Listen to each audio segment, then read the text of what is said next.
நீ மட்டும் எப்படி என் மேல இவ்வளவு நம்பிக்கை வச்சிருக்க? நீ எந்த தப்பும் பண்ணிருக்க மாட்டேன்னு நான் உன்னை நம்புறேன். வந்து எப்படின்னா ஆறுமுகத்தை வெளியில் அனுப்பணும்னு நினைக்கிறாங்க. ஆனால் பைரவி வந்து பார்த்திங்கன்னா ஆறுமுகத்துக்கு சப்போர்ட்டாக இருக்காங்க. நான் வந்து ஆறுமுகத்தை வந்து நம்புகிறேன், கண்டிப்பாக சஞ்சய் கிட்ட சொல்லி இது பின்னாடி என்ன நடக்குதுன்னு நான் வந்து கண்டுபிடிப்பேன் அப்படின்னு வந்து சொல்கிறாங்க. இந்த பக்கம் ஆறுமுகம் வந்து பைரவிக்கு நன்றி சொல்கிறாங்க. யாருமே என்னை நம்பாத போது நீ என்னை நம்பினே பைரவி, எனக்கு இதோட பெரிய சந்தோஷம் வேறு எதுவுமே கிடையாது அப்படின்னு வந்து சொல்கிறாங்க. ஆனால் சஞ்சய் கிட்ட சொல்லி வந்து நான் இதை கண்டுபிடிக்காமல் விட மாட்டேன் அப்படின்னு வந்து சொல்லிட்டு பைரவி சொல்கிறாங்க. பைரவி சஞ்சய் கிட்டே வந்து சொல்லும் போது சஞ்சய் வந்து நீ ஏன் ஆறுமுகத்தை வந்து நம்புகிற, நீ கண்ணால் பார்த்துட்ட பிறகும் நீ ஏன் வந்து இது பண்ணுற, வள்ளியும் அங்கே சாட்சி சொல்கிறா அப்படின்னு வந்து சொல்கிறாங்க. ஆனால் வந்து நம்ம பைரவி கன்வைஸ் ஆக மாட்டேன்றாங்க.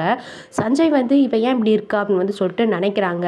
ஒரு கட்டத்தில் வந்து தெரிய வருது நம்ம சஞ்சய் தான் இந்த இதெல்லாம் பண்ணியிருக்காங்கன்னு சொல்லிட்டு. அதுக்கப்புறம் பைரவி வந்து பார்த்திங்கன்னா வள்ளிக்கிட்ட வந்து போய் பேசுகிறாங்க. வள்ளி வந்து ஸ்டார்டிங்கில் உண்மையை ஒத்துக்கலானாலும் அதுக்கப்புறம் வந்து பார்த்திங்கன்னா நம்ம ஆறுமுக செஞ்ச அந்த உதவிலாம் நினச்சி பார்த்துட்டு உண்மையெல்லாம் ஒத்துக்கிறாங்க.